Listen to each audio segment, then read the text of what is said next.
Hi there, my fellow students. Uh, just wanted to create one more quick video on chapter 4. Just a little quick overview of SQL built into the Access so you can kind of get an idea. So I'm going to go back into our Access program here. If you've been following along, you'll know how to open it.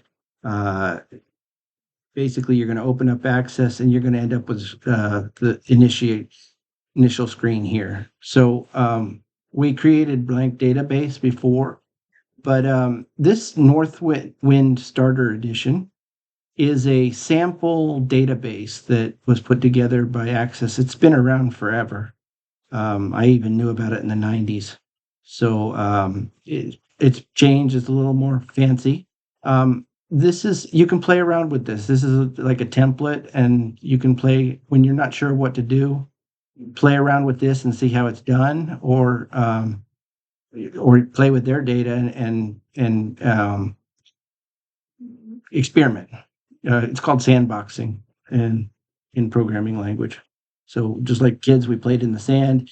We're going to go play with Northwind real quick and just show you a couple things with SQL in Access. So double click on that. It's going to prepare a quick template, and it's going to send us to this startup page.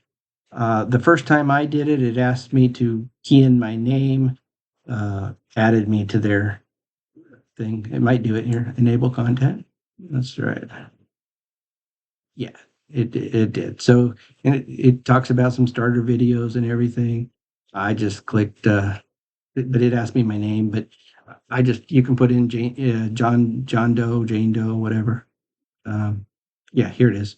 So I just put in John. I don't know where this information is going to. I don't think it's going into anything. Probably going into this database on your computer system. But I just usually share my information with a bunch of people. So accountant. And just click add me. So I become an employee, I think is what it is. I'm going to be employee number 11. I bet you we can go find it here. So click add me. And so let's just jump down here to 11 and see. No, Nancy Fraser. So I don't know where they're putting it. So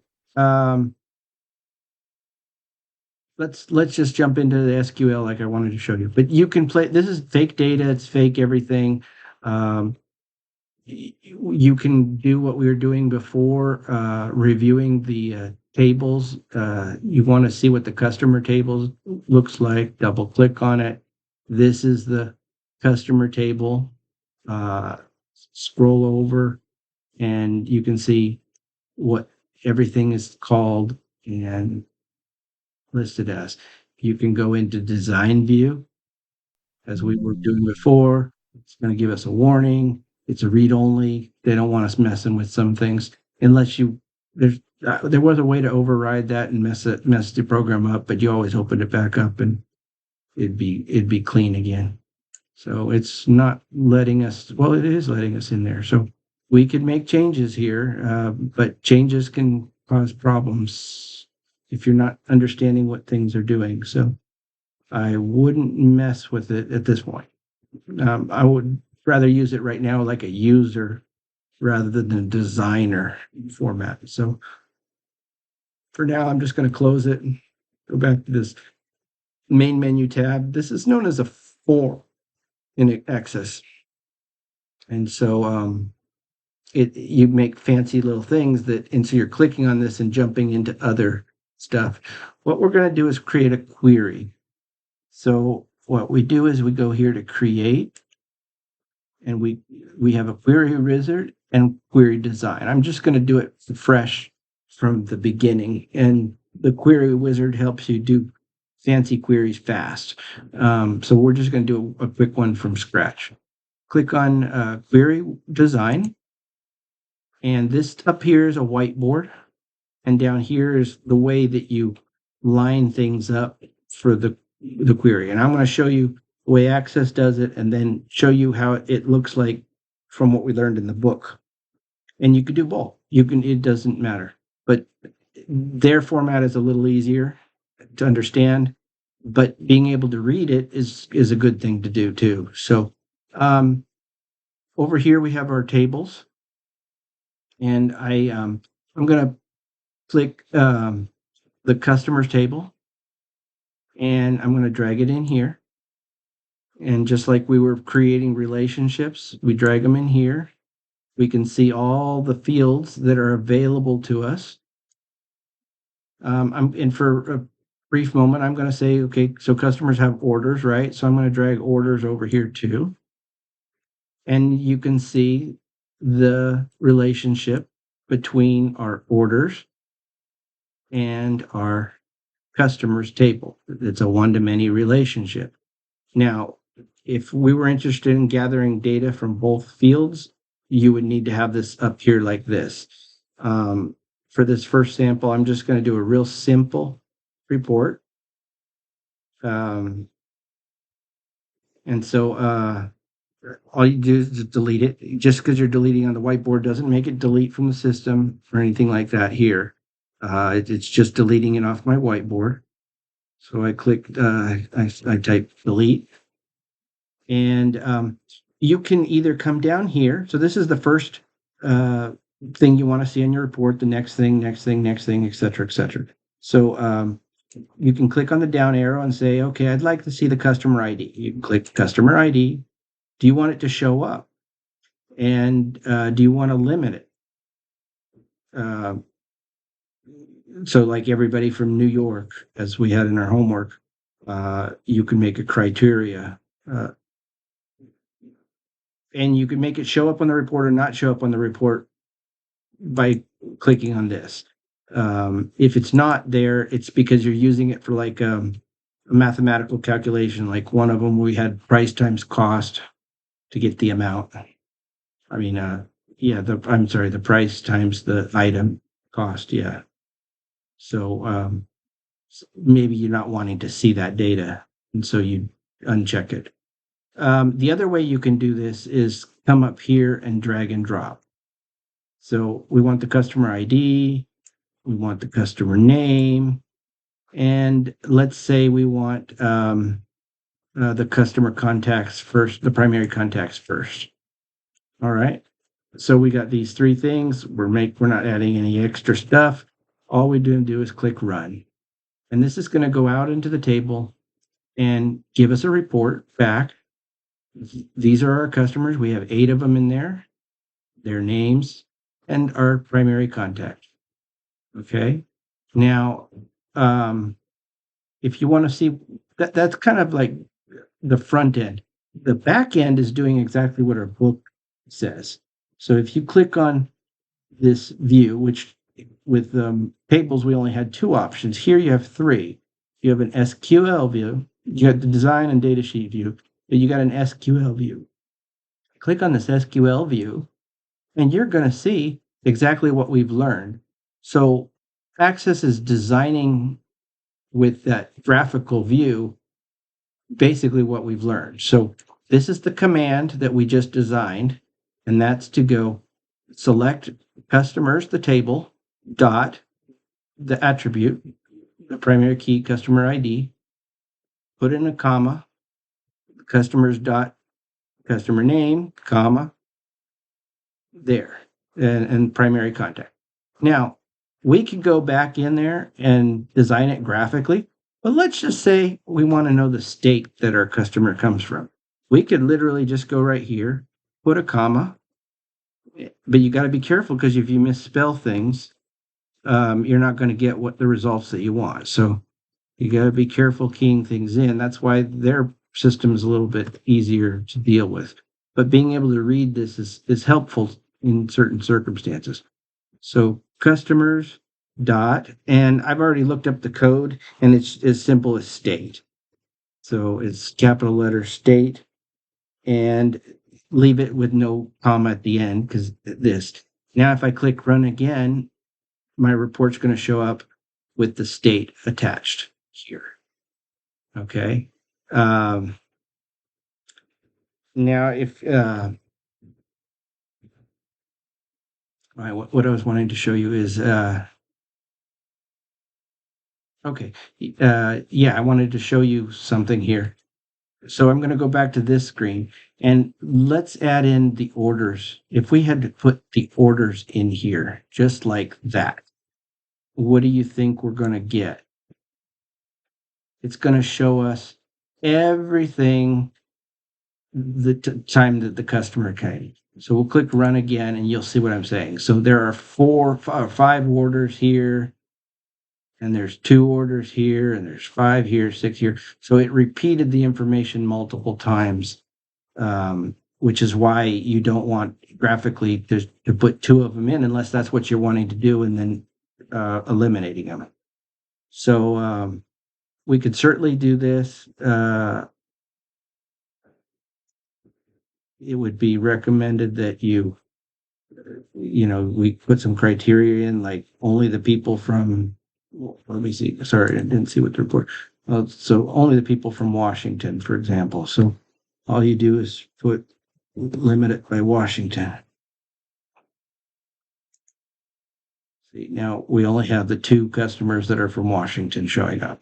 Again, it's still showing up this because we're not limiting seeing the customer once, and we've got both tables up graphically. So if that's not what you're looking for, then you need to remodify your way. But so we'll go back to design view again. I'll delete this here. There we go. And click my run report. Oops. There we go. Run. Oh, yeah. I have some kind of typed in something down there below. There we go. So there's our 8 people again, and from the locations they're at. So you could literally go here into SQL view mode. And what I wanted to show you at first was something I commented to you. Space is not important in programming. So if you put a bunch of space here and hit run, you're going to get the same report. And if you take the space out and run the report, it's going to be the same as well. Okay, now let's try this. I believe if you type in small case select, it doesn't change things either. See? Yeah, so I'm right. It doesn't matter what case you are. It's just we write them in uppercase for the purposes of looking at this code and saying, oh, this is a command. We're telling the computer to do something. So it's best to keep them in cap letters, but there's no reason why you can't do it in cap letters or the first one, like just writing from and run the report. You're always going to get the same report no matter what you do. And this is okay here. You end it with that semicolon, and that means you're done with your command. So again, the reason why we put things above and below is also for our general reading purposes, to see and understand what we're doing. So go ahead and put the from back here, and we'll drop it back down here. So this information from doesn't necessarily mean it have to be above and below like we were seeing in our homework. So that's just a quick overview. Come in here and play around with it. You can key in the stuff that they've done there. You're going to need to go into that design view first. Data sheet design view first, and you're going to need to know the names of what you want if you're pulling 2 of them out. But just feel free to play around with them. Now they've actually, under here, queries, they've actually got a bunch of stuff out here already. So you wanted a query on the employee list, just double click on it. Boom, there you got it. you want to see what it does or how it was written in SQL, click there, and that will show you exactly what's under the hood of the car, under the hood of the programming language. It'll show you, so you can study and understand and learn to read the SQL. Do you have to write it in Access? Like I said, it's a lot easier not to.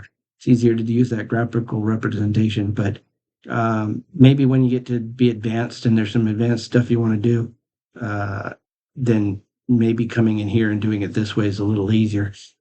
When you start programming and stuff and writing macros, um, yeah, sometimes being able to write it is better because you're gonna put this, you're gonna copy paste this over into your macro. Do this query report, then do that, then do this, then do that, and so knowing how to write it and getting the right results is going to be important. And this is one way to do it. Now that if it's like, I'm pretty sure the modern day version here of Access does it too, but in Excel, if you do a macro, it can do just like I'm recording a video to you. So as I'm clicking on this tab and moving to that tab and things like that, it'll write a program for you based upon my clicks. And so little macros you create like that, and then you learn to program in their code. It's Visual Basic, one of the oldest languages out there. I learned Basic in the 90s. I mean, in the 80s, when I was in fifth grade. Um, so Visual Basic is kind of like the graphical view of what we're seeing over here under Design View. Visual Basic um, allows you to see graphical representations of what you want. Anyway, we'll go into that someday, maybe. Hopefully not in this short class, but um, definitely things to learn. A lot of advanced tools, and there's a lot of buttons and stuff that are new to me too. So that just gives you a quick idea. You can play with it, and the more you play with it, the more comfortable you'll get with using it. You can't mess anything up if you close out of here. Just don't save it, or uh, and just don't save anything, and you're back to normal. And then if you want to come back and open it again, just double click. So good luck to you guys. I hope that little overview helps you kind of feel comfortable with playing around with SQL. See you again in another video. Bye.